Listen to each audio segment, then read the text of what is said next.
आंतरराष्ट्रीय पातळीवरील आर्थिक अस्थिरता, महागाईची भीती आणि भारतातील लग्नसराईच्या हंगामामुळे स्थानिक बाजारातही सोन्या चांदीची मागणी वाढली आहे।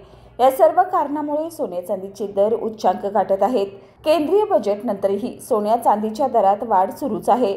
ऐन लग्नसराईत सोने चांदीची मागणी वाढली आहे, तर जीएसटी वगळून कोल्हापूर सराफ बाजारातील 24 कॅरेट सोन्याचा दर 83,500 रुपये प्रति 10 ग्रॅम, तर चांदीचा दर 93,880 रुपये प्रति किलो इतका झालाय।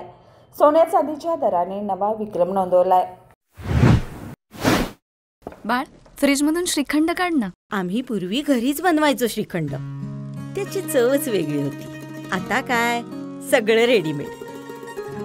आजी, हे श्रीखंड खाऊन बघ। आज तुझ्या आईनं घरीच बनवलं की काय? हे आहे गोकुळचं श्रीखंड। अगदी जिभेवर रेंगाळणार। जिभेवरच नाही तर मनावरही रेंगाळणार। गोकुळ श्रीखंड, मनावर रेंगाळणार।